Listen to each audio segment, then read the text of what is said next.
सच तो ये है कि आप गलत फाइल कोर्ट ले गए थे, इसीलिए आप केस हार गए। तो तुम मेरे कमरे में आई थी। प्लीज, मुझे नहीं लगता आपको इस वक्त सॉरी के अलावा और कुछ बोलना चाहिए।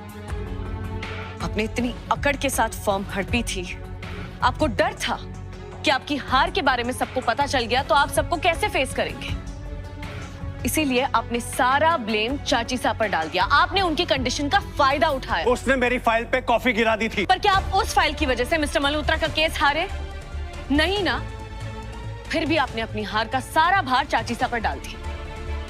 सब आपको रोक रहे थे, लेकिन आपको उनसे झगड़ा करना था, आपको उनसे माफी मंगवानी। हाँ, दुनिया को लगना चाहिए कि संजय बंसल सिर्फ केस जीतता है, वरना फर्म कैसे चलेगी। अब जाओ, जाके सबको बता दो कि मैंने क्या किया।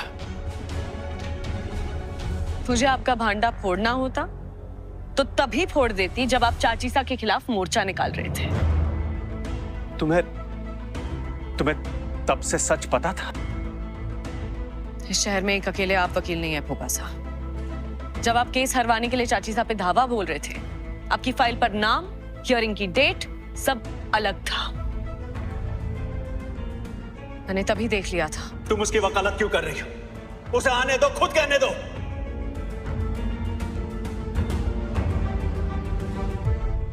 लेकिन तब तक घर में ऑलरेडी इतना तमाशा हो चुका था कि मुझे बात और नहीं बढ़ानी थी, इसलिए मैं चुप रही।